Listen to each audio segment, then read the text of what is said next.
Let's go. Let the lobby fill up for a minute. Tap the live so I know you alive. To everybody on TikTok, head over to the YouTube Real Deal Famous. We back outside. Let's go. Let's go. Let the lobby fill up. Let's go. Let's go. Tap the live so I know you alive. Corey, what up, what up, what up? Tap the live so I know you alive. Head over to the YouTube, my boy. Head over to my Twitter. Head over to my new Twitch where I'm live streaming everywhere you can hear me and see me. Tap the live so I know you alive, TikTok. Hey, what up? Let me speak directly to the audience in front of me. If you are new to the channel, hit that subscribe button. Listen, we going over the latest injury news that is going to be crucial information you want to stick around for, because I'm speaking solely to the people that got a draft this week. Tap the live so I know you alive. I see you, TikTok. I see you, TikTok. Rams house. I see you, Ramley. Tap in. Head over to the YouTube channel where I'm taking all the questions. This is the pre-show. Let the lobby fill up over here. Listen, TikTok, tap the live so I know you alive. Joshua, I see you. Put that in the chat over there on YouTube. I just told you, Joshua. Come on, head over to the YouTube. Tap the live so I know you alive, baby. Let's go, let's go. What up, what up, what up, what up? Tap the live so I know you alive. I'm letting this lobby fill up over here on the YouTube, over to TikTok, new to Twitch. What up, what up?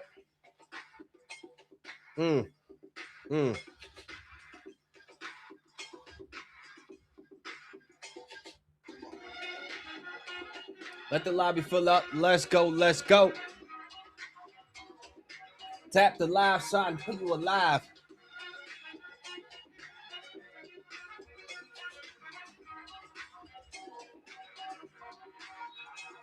Let's go. This the pre-show. YouTube, I see you in the chat. Let's go. We live, baby. Let's go.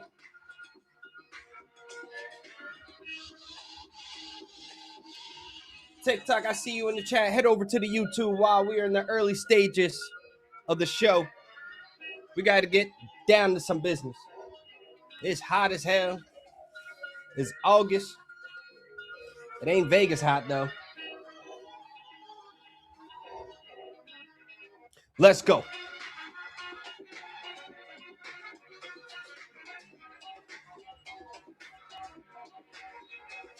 Let's go.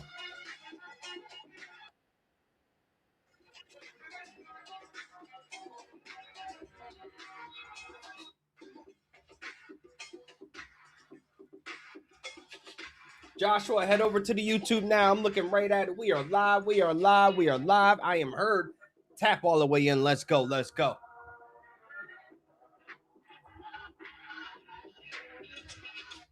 Tap the live so I know you were live. Let's go.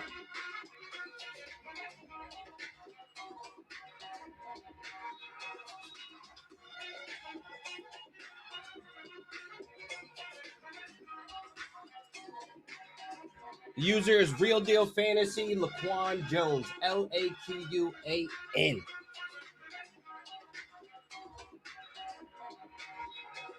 Let's go.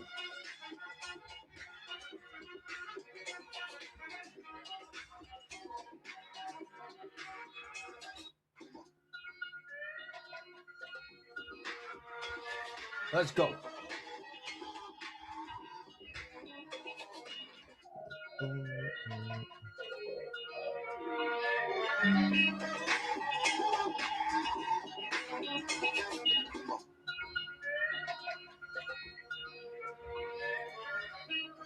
I'm in. All right. I see you, Joshua. We are locked in. Let's go.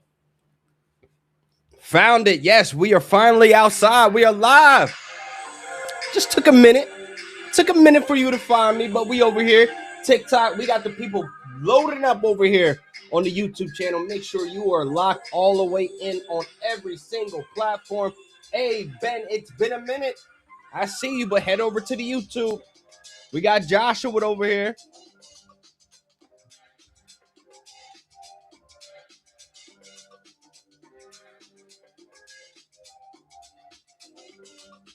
Tap the live so I know you were live, chat. Let's go. Let's go.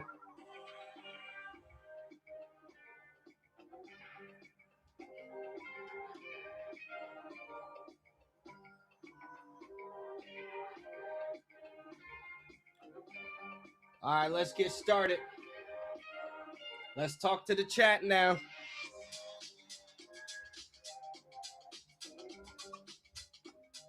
Woo! Let's turn the music down. Let's get right into it. The show has started. If you are on TikTok, I told you head over to the YouTube, man, so I could see you, I could feel you, so you can hear me. You can't tap the live over there, but look, if you are here on the YouTube, you can most definitely be seen and heard. So tap the live so I know you're alive over here, so I know you understand. But head your ass over to the YouTube because we are locked in. Listen, we got to talk about it. Let's get right into it. We got Ashton Jeanty. Sprained ankle. Doesn't seem like it's going to be long term. So I don't think this needs to be a immediate reaction to Mike Washington just shooting up draft boards. I think if I'm drafting this week, I'm going to be a little hesitant on Ashton Jeanty, but not too hesitant because that boy, I think, is going at pick 16 right now in some adjusted ADPs. There's some live trackers out there that shows you live time of how the fantasy streets are reacting to injuries. I think Mike Washington is a great running back. I think he's explosive. I think he has all the tools on the utility belt to be one of the top explosive backs in the league. But you also have Ashton Jeanty there. And being that this injury is not long term, this doesn't really change how I feel about Mike Washington or Ashton Jeanty going into drafts this week. Like Ashton Jeanty, you probably see him fall closer to the middle of the second round, which is fine. You still have a loaded running back class in that turnaround on that second pick where I can go Saquon Barkley. I can go Derrick Henry. I can go Devon Achane. There's plenty of options there. But if those guys are off the board and you're telling me I'm looking at Kenneth Walker or Ashton Jeanty, I got to be honest. I'll think about it. But if I go Kenneth Walker, that doesn't mean I hate Ashton Jeanty. If I go Ashton Jeanty, that doesn't mean I hate Kenneth Walker. But I think that's where you draw the line right there. Unless you're pivoting to completely different positions. If you're looking at adding a wide receiver, if you're looking at adding a tight end there, maybe Trey McBride is there for you and you're attracted to that situation over there. I'll say this, like, if you don't want to take Ashton Jeanty, I get it. I understand it. But I wouldn't think that me not wanting Ashton Jeanty makes me want to go draft Mike Washington. Now, if you hear me on Sirius XM Fantasy Sports Radio, Channel 87, FTN Fantasy Show, me and the homie Dane Martinez holding you down each and every single weekend, and exactly where you guys can hear us, 2 p.m. Pacific until 4 p.m. Pacific. For those who have drafts Saturday night, you better be tapped in. You better be locked in, okay? Now, back to Mike Washington Jr.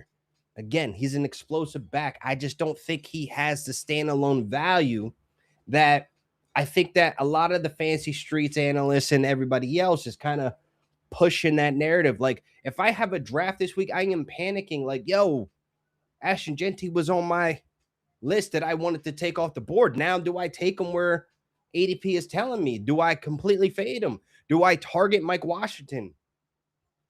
Chat, even if Ashton Jeanty is down for a long period of time, I don't see them giving Mike Washington the full workload. Like, this is where we get blinded. This is where we get completely like blindsided when we ignore the red flags in terms of looking at the system, in terms of looking at that old line that's still questionable, right?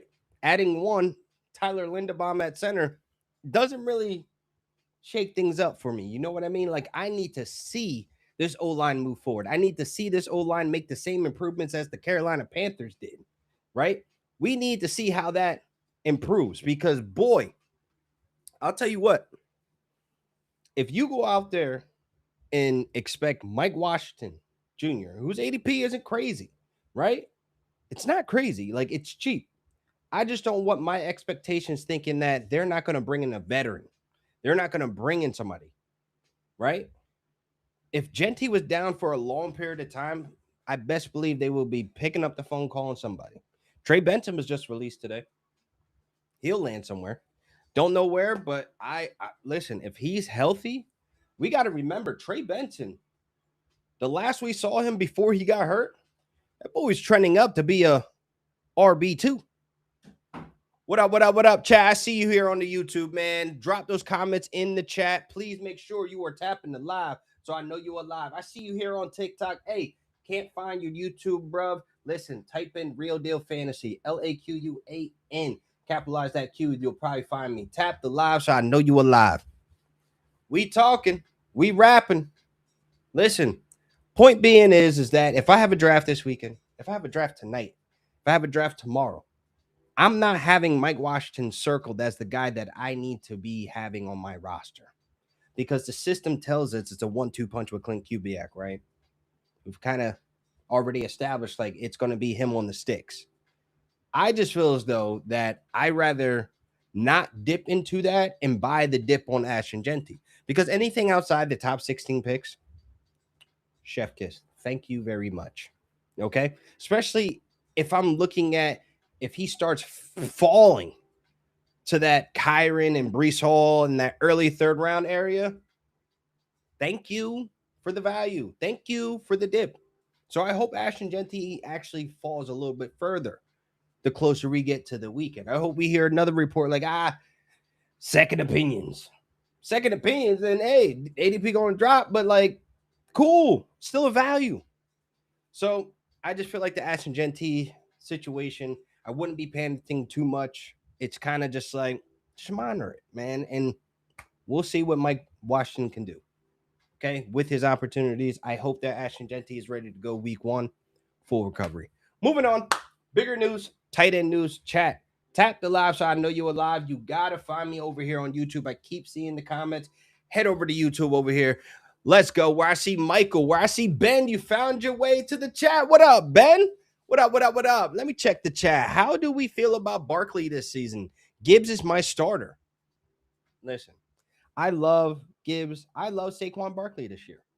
I actually find it crazy that he is actually going in that early second round. Like when we talk about those running back runs, chat, when we talk about the Derrick Henry, the back end where James Cook, I think James Cook is the first one off there, and then the Marion Hampton. When you get in that area, there's a crazy running back run where I'm like, I just hope I get Saquon Barkley out of all these running backs that are flying off. Because people are looking at last season like, bro, the boy played a lot of football.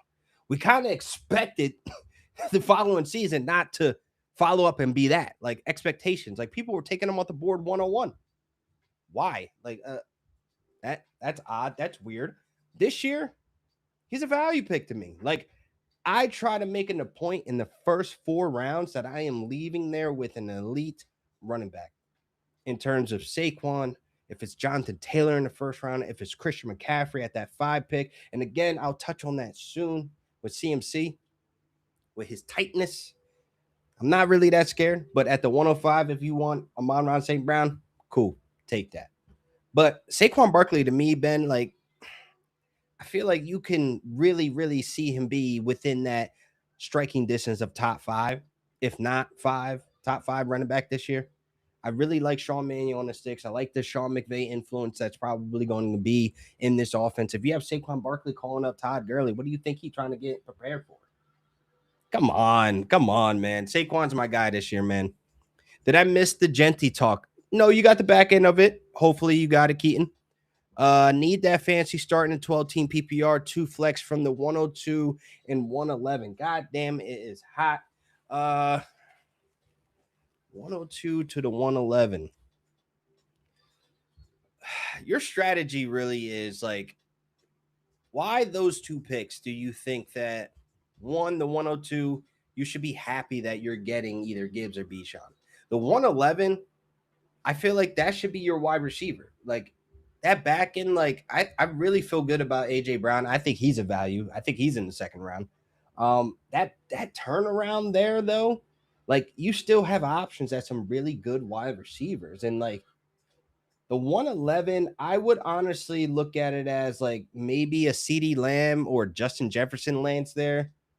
Because like I'm looking at my rankings, like Neighbors isn't worth that yet, but I think Neighbors will perform like a wide receiver 1 where you're going to be happy you got the value on him in the second round. Like I think that 111 you will have that CeeDee Lamb or maybe the Justin Jefferson range. I don't know. Maybe Justin's moving up based on the Vikings naming their starting quarterback.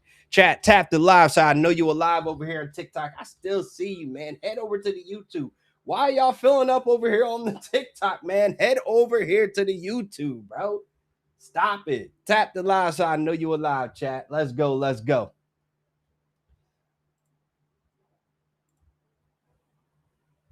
Let's check the chat. What up? What up? What up? At the 105, you taking JSN, CMC, Puka if he falls?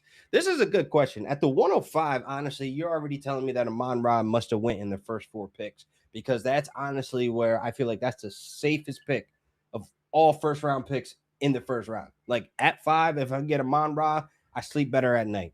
Cool. That's going to be my guy. But out of this, like I think JSN, of course, we're going to have to acknowledge the change of guard of who's on the sticks. Brian Fleury is really a tight end, defensive minded coach coming from the 49ers. Like, I feel like that he still remains as the top target guy, but I'm not ready for change. You know what I mean? Especially in the first 5 picks. If I can settle on Amon-Ra, CMC, like I said, I'm cool with it. I'm good with it. I think everybody has PTSD from that season where he was the 101 pick and then he burned everybody in fantasy. I get that. It's cool. It's cool. But at 105, I'm happy with that. I think there's going to be a lot more passing responsibilities for CMC in the passing game because obviously with Mike Evans banged up coming to the season, Stribling dealing with he's fine. Christian Kirk banged up. That's my sleeper, my deep sleeper. Like, I think guys over there, like Debo, they'll contribute what they can, but I don't think he's going to be the wide receiver 1. I don't think he's even going to be the second option in the offense. I think Debo, what we saw last year, he's not meant to be a wide receiver 1. So I think that he's going to be playing out of the backfield with CMC, right? So I think a lot of the passing responsibility, CMC had over 100 catches last season. Insane. That's insane. Chat, tap the live so I know you alive.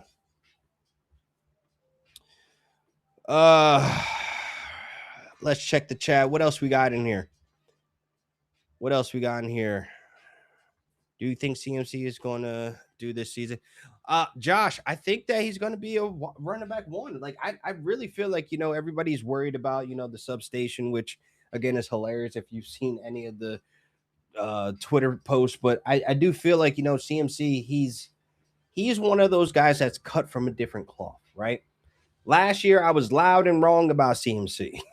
I was loud and wrong about him possibly hurting fantasy managers, spending what they were spending, and then he ends up being one of the best running backs in football last year. I mean, he saw some decline as a rusher, but if you're telling me a dude is getting over 100 catches, sign me up. Just saying.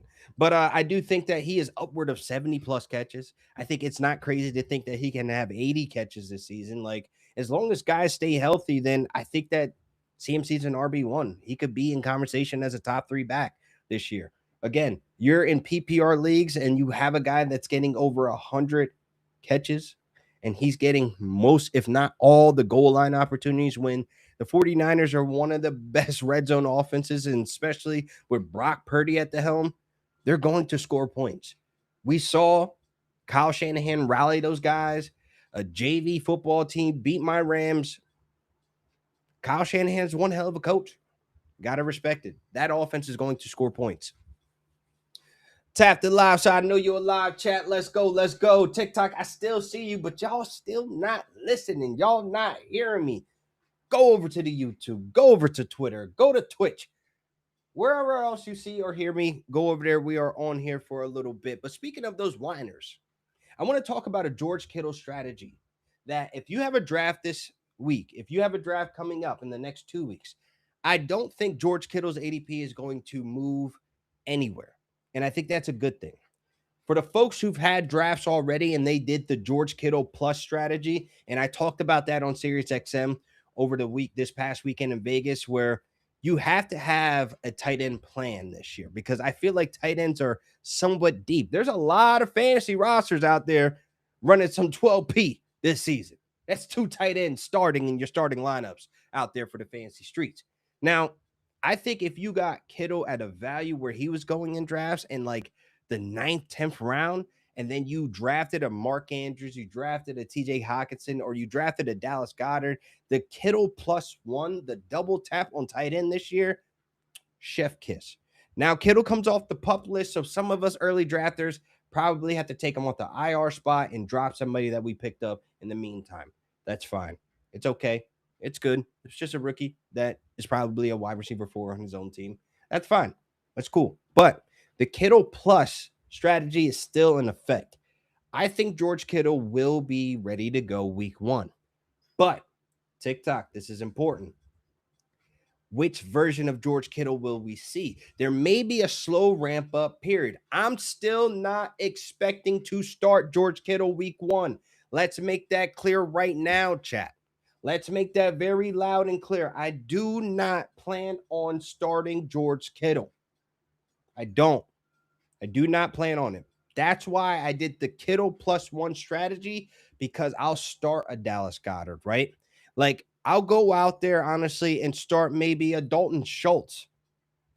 Maybe if I did the Kittle +1, if I have a backup tight end, or even if I did a Kyle Pitts and George Kittle move, right? Very close in ADP, separated by like 2 rounds, maybe, or Harold Fannin. If you double tapped with George Kittle, I think this is league winning strategy. You get the edge on your league mates, especially if you have those flex leagues, right? Double tapping on tight end, you have to do it to where you get a guy that is a start and forget and a guy that could potentially be a top 5 tight end.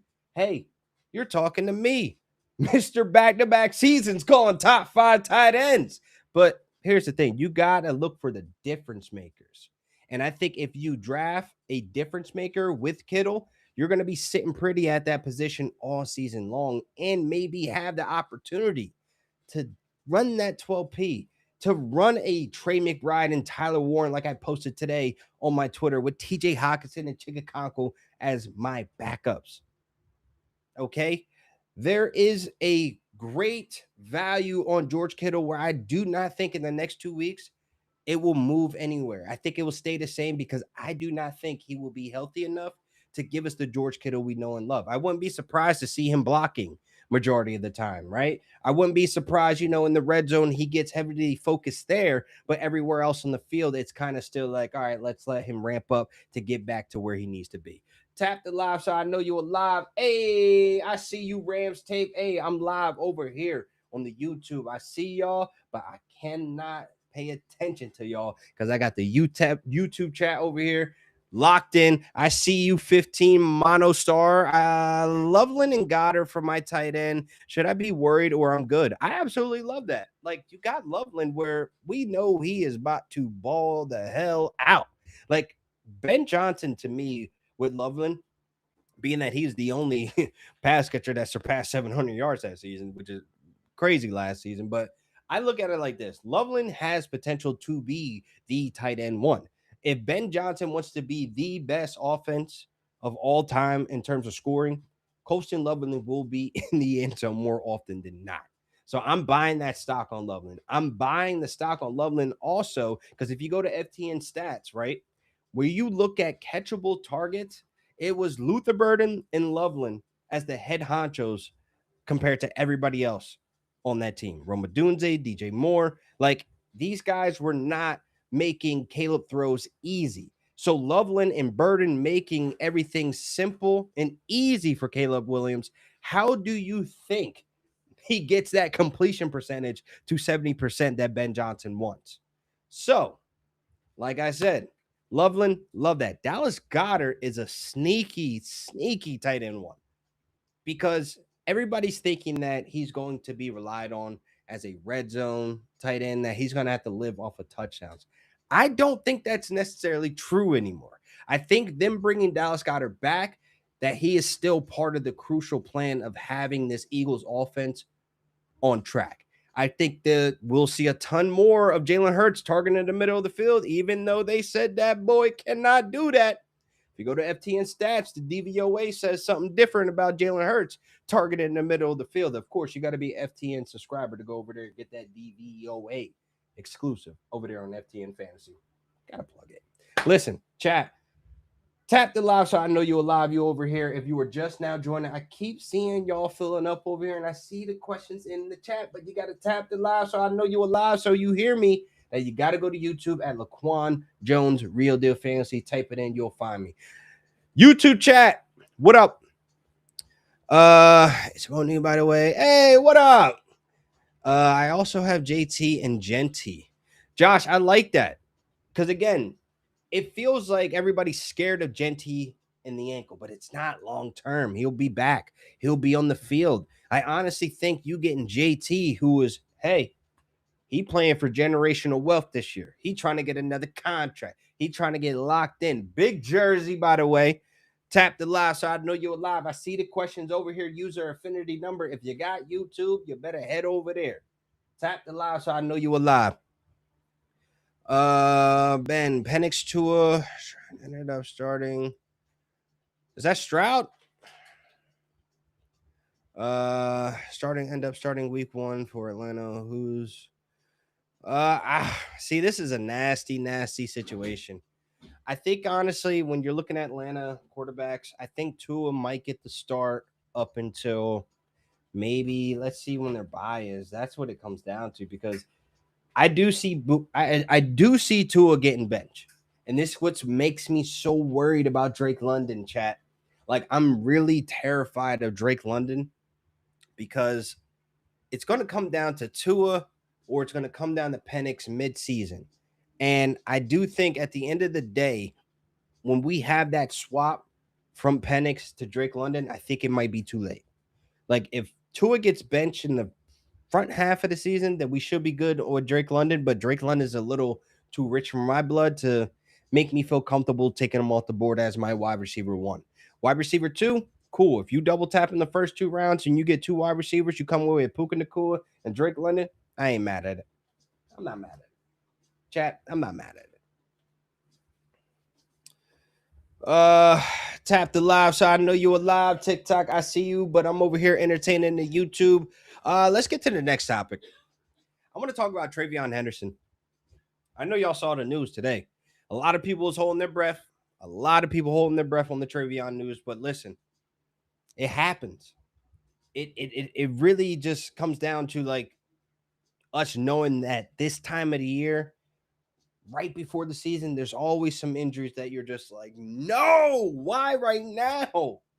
Why are you going so hard in practice? But man, TreVeyon Henderson dealing with an ankle leg. They're not really confirming much right now, so we don't know much, but it's something to monitor this week. And again, if you have a draft this weekend, does this change how you feel about attacking TreVeyon Henderson in the draft? This guy's going in the first 5 rounds where it's like, hey, are we sure? Like, let me check. Lately, yeah, he's in the 5th round. Like, when you look at where TreVeyon Henderson's going and then you look at where Ramondre Stevenson's going, chat, sometimes you might see the ADP on some websites or in some places where it's 1 round difference. I've seen people this weekend live draft to see Stevenson go in the 10th, 11th round because of how much hype is around TreVeyon Henderson. But all we keep hearing this summer is that there's an issue with pass blocking. And if you can't pick up blitzes, if you can't be on the field to protect Drake May, that's less opportunities and time you're on the field. I'm going to be holding my breath, basically saying, please bust off a 60-yarder and take it to the house on 3 touches. Like, that's what it's going to come down to because, again, Stevenson wasn't bad. Stevenson had his RB1 moment. Stevenson also better at pass blocking. Also, Stevenson is nice in the passing game. You can put the rock in his hand. He gonna, come on. Like, we saw that last year. Like, I think Stevenson this season is getting disrespected again. I think a lot of the TreVeyon Henderson hype is coming from, yes, we know he's explosive. Yes, we've seen all the preseason highlights of last year. The fact that we're still talking about these highlights and we were able to see it at times, being that he put up over 900 yards with very limited fashion, Stevenson is going to be capping that boy's ceiling because he's also very good at the position. This is not like a change of guard where we see the veteran kind of move to the background and the younger guy moves forward. This is not an Aaron Jones and Jordan Mason situation, chat. Are we aware of that? Like, are we honestly still looking at this as if it's a Vikings backfield situation where you have Jordan Mason and Aaron Jones ADPs like really smack dab together? But we all know Jordan Mason, chat. If you know, you know. Jordan Mason been a dog. Take advantage this weekend with Jordan Mason going off the board as an RB3 or RB4. This is a potential starter with a upgrade at quarterback. We're not going to get into Jordan Mason today. Y'all going to have to tap in Sirius XM Fantasy Sports Radio on Saturday. Y'all going to have to tap in over there to get into my Jordan Mason back. But back to Stevenson. Take advantage this week that folks are going to be putting their blinders on with this injury. Folks are going to be looking at this ankle like it's nothing, right? They're going to be looking at TreVeyon Henderson and they're going to be like, this guy can do X, Y, and Z. Okay, but it will be in a limited fashion as long as Stevenson is healthy. Do we understand that? I understand if he takes that workload day one, week one, that he is an RB1, but that is not the case. So why would I draft him as such? Come on, bro. No. You're telling me where TreVeyon Henderson is going in the 5th round, I'm looking at a potential, hey, let's switch position. DJ Moore as a wide receiver 3. Come on. Let me talk about Mike Evans. With Jameson Williams picks back to back. Those two as wide receiver 3s, I feel a lot better than that. They take a TreVeyon possibly as my RB2. That makes me feel queasy because this is somebody that needs to sit in my lineup week to week as the key starter. And it gets dark outside those 5 rounds when it comes to those running backs. It gets wicked. It gets dark real quick. Your RB2 might mess around and be Tony Pollard. Not saying that's terrible. But I'm just not going to feel as confident. You feel me? You might mess around and go further down into the rabbit hole where you're like, it got dark quick. Why is Jaylen Warren as my RB2? It gets dark. So all I'm saying is that you better secure those running backs that are going to be starting for gets in those first 4 rounds. You better do it. You can make some really nice builds over there. You better do it. I'd rather Jadarian Price over TreVeyon Henderson.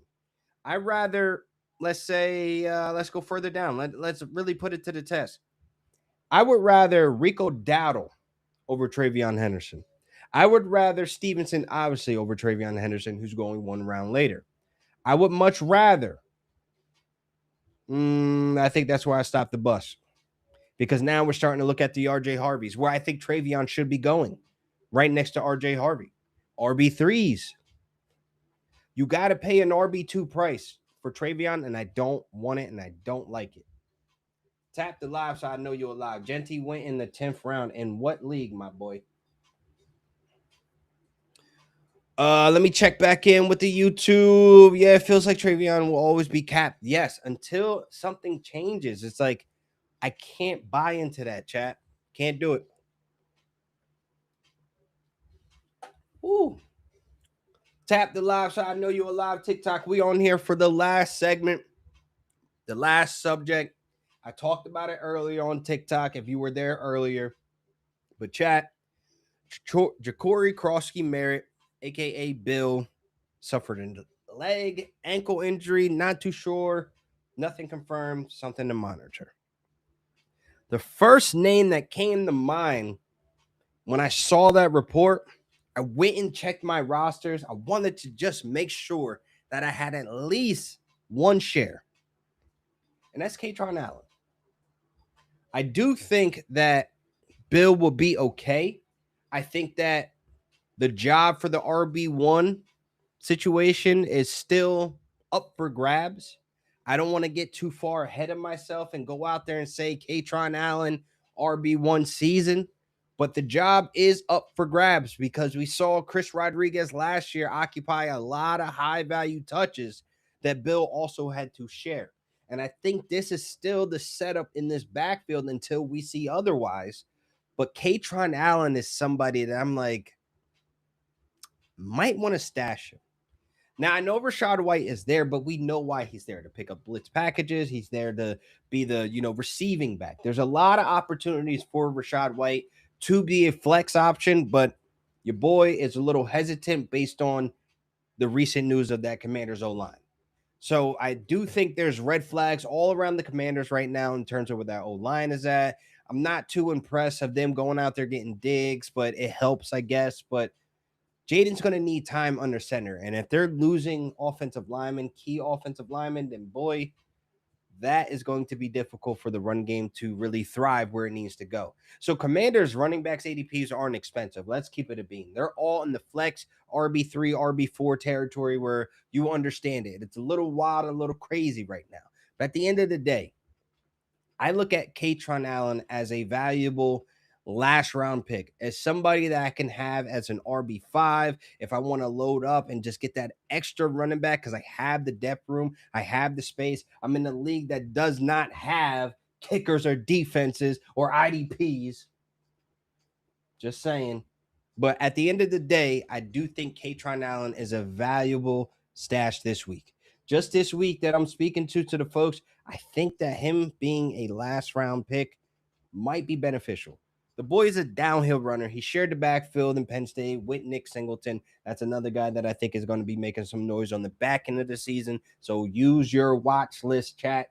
Watch list is the most underrated fantasy tool out there. Been using it for ages. The watch list, I just have guys that I can push a button, look at them, add, look at them, new updated report, gotcha, boom.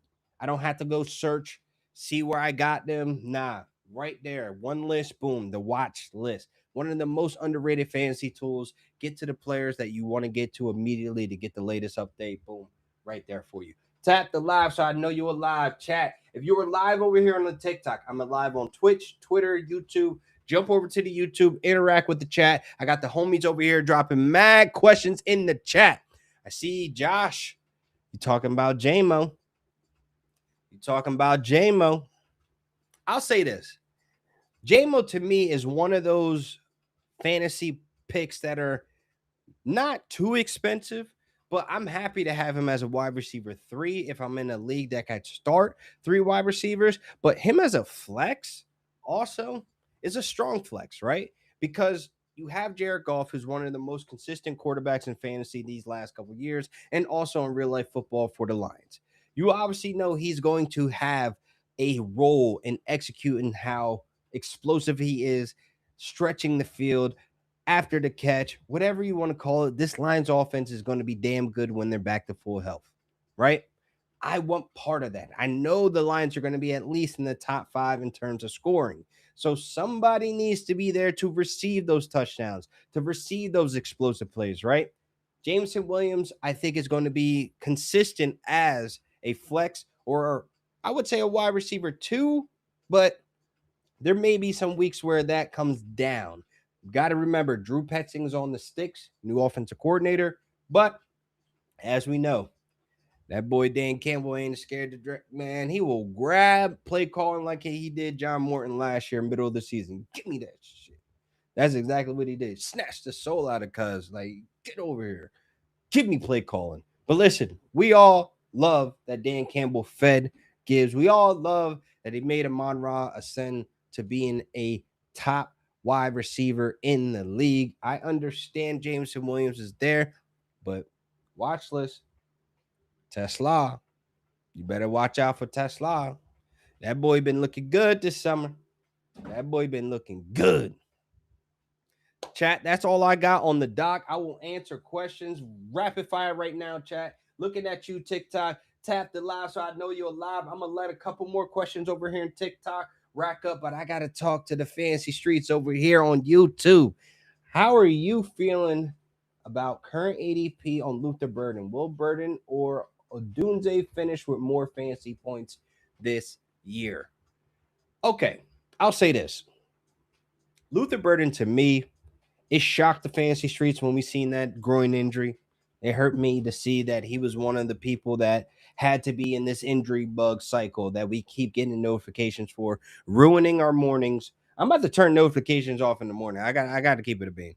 Like, bro, I'm not trying to see that. I'm not trying to be making breakfast or on my walk and doing something around the house productive, and then I see my favorite player in the fantasy streets get hurt. It sucks. But I think you are swinging big if you are still drafting Luther Burden. Now, Roma Dunze is an interesting topic because he is actually going around later, maybe several picks behind Luther Burden. So you're kind of playing the gamble game that you're going after two players that are dealing with injury. Now, Roma Dunze cleared up the recent comments that it's a new norm of how he has to deal with this foot injury that he didn't get surgery on. I was just concerned that the new norm is that, yo, are you still breaking and planting and, high pointing the ball like we saw before coming into the league, right? Like we just hope that's still there. I feel better about swinging high on Burden. I feel safer drafting Roma Dunze, if that makes sense. If I'm able to set up Luther Burden to, let's say, be a wide receiver 3. Let's say I double smack 1 and 2 wide receiver, round 3. I get a running back, and then on that turn back, I get a wide receiver. And if it's Luther Burden, it's Luther Burden. If I want to wait and smack another running back there, wait 1 round later, you get Roma Dunze. It makes me feel a little bit safer with Roma Dunze, but I understand swinging high for Luther Burden to where he can elevate and be that league winning pick. Because if we're listening to Ben Johnson, he's saying buy the stock. He's saying buy the stock, people. Buy the stock. I bought it. I'm buying it. I hope he's healthy. I hope he's ready to go. I hope that Ben Johnson is keeping his word to have the best offense in points per game ever. Like he trying to go beyond Denver of them 37 points per game. He trying to be bigger than the greatest show on turf. Like he trying to really eat. TikTok, I see you. I see you. Let me answer some of the TikTok questions because y'all not listening. Head over to the YouTube channel so I can answer these. I'm only going to answer one. Amarian or Kenneth Walker. Raul, tap the live so I know you're alive. Give me Ken Walker. LA Rams question. Does that 13 target preseason game for CJ Daniels show the Rams are actually looking to see if he's capable for wide receiver 3? Older rookie, almost 25. Yes, I do think CJ Daniels has been making all the noise this offseason, and it is for good reason. Go watch that boy tape. He is basically a reincarnated red zone demon in Odell Beckham.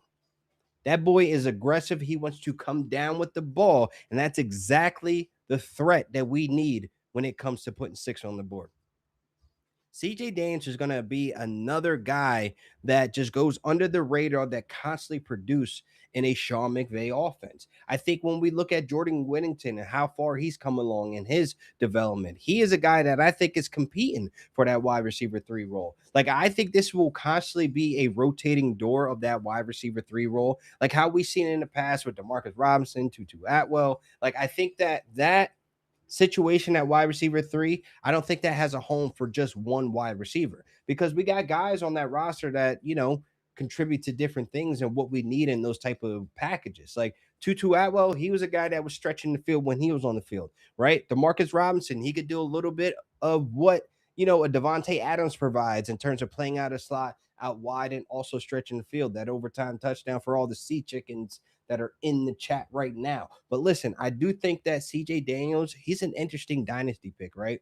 A lot of people didn't really go out there and get him this past, spring in those rookie drafts, or he kind of went undrafted. I took him in a couple of my rookie drafts because I'm confident that, hey, eventually Devontae Adams is going to have to ride off the sunset. If we can have another developing wide receiver come in and be a home run like a Cooper Kupp, like how we've seen in this system, that would be freaking amazing, right? Another thing that gets overlooked in that freaking Rams staff is Robert Woods is there. Now, I know this wasn't a question in the chat, but I wanted to get this off again about the wide receiver development over there. Now, Ty Simpson, that'll be for another chat. That'll be for another show. That'll be for another time. That'll be for another situation. Tap the live so I know you alive.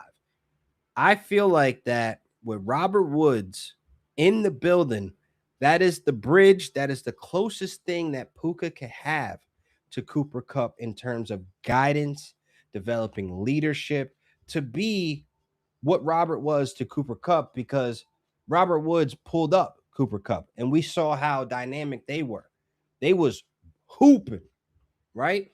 We have yet to see Puka step into that leadership role, and I think Robert Woods kind of helps mold that, right? Because again, that's the closest thing that he will have to Cooper Kupp in that room. My God, like outside the outfield noise and distractions, all the idiotic stuff that Puka's done, that boy is a dog on the field. If we could just reel him in, this will be able to pull up guys like CJ Daniels. This will be able to pull up guys like a Kanate Mumfield. This will be able to help Xavier Smith. We forgive him. Ramley, we forgive him. I don't want to see no more X-Men hate. But listen, I'm looking at this wide receiver room where CJ Daniels is definitely a chip that I will have in a lot of dynasty leagues, man. Telling you now, he will be heard. He will be known this next season. I promise you that. Tap the live so I know you alive, chat. Champion Sea Chickens, thank you. Ben, go to bed, Ben. Ben, take your ass to bed. I don't want to, get out of here. Look, why y'all talking about the past? I bet you don't feel confident February 14th, 2027. I bet your ass won't be there. Because you already know we gonna be there. We coming home with it. Let's go. Tap the live so I know you're alive. Oh man. Bro, Chase fell to me at the 108 today. Is that a super flex league over here in TikTok? Hey, tap the live so I know you're alive, so I know you're still in here. Terrence Ferguson or Max Clare going to make any noise at tight end this year for the Rams? That is such a good question. I honestly think I can confidently say this is that there will not be a fantasy relevant tight end that you can trust that has horns on their helmet that plays for Sean McVay in fantasy lineups. I'm sorry. I know that Sean McVay was a tight end coach. So the automatic grasp and exact thought when he first came into LA was that the tight end position will be fantasy relevant among like the Travis Kelce's, the Mark Andrews, the George Kittles, the Tyler Warrens, you name it. No, Terrence Ferguson and Max Clare, I think, are going to be beautiful Rams assets for years to come. Max Clare is more so underneath and can eat after the catch, where Terrence Ferguson is the fastest tight end of his class that is going to be stretching the field similar to a Colston Loveland. You just wait on that. But I think trusting McVay to deploy one tight end, just one, you better remember them boys was paying two tight ends, Tyler Higbee and Gerald Everett. People forget that. People forget that dynamic of that 12P to 13P that we're seeing now. McVay's fallen in love with what he could do with the tight ends. He has fall back in love of destroying these teams, setting new trends in the tight end positions involved for it. It does not correlate to fantasy football, though. And that's where you just got to understand that. It's just like McVay's never going to be like, this one tight end will be the tight end. Like Tyler Higbee wasn't even that. He's still not that. Big Rig, appreciate you, man. I'm glad to see you back for another year. I know you're not watching this, but if you are, if somebody that knows him or somebody that can get to him, tell Baby Grump. Nah, I don't think he likes that. But I think that Big Rig, you're going to have a great season this year. Glad to see you back healthy. Feels like Parkinson and Higbee could be cut. No. I honestly don't want to say the name that I think is going to be cut. I hope that we keep all our tight ends. But, man, I do think Parkinson, he has a role. I think Higbee, he has a role. Higbee is still a red zone threat. All McVay wants to do is to score touchdowns. It's very easy when you have this many weapons.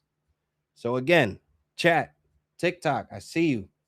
Your boy's about to head out of here. I appreciate y'all pulling up on the first show of many. The Fantasy Streets Are Talking. I think that's the name of this. I don't know. But we'll workshop that and see where this goes. But, hey, I appreciate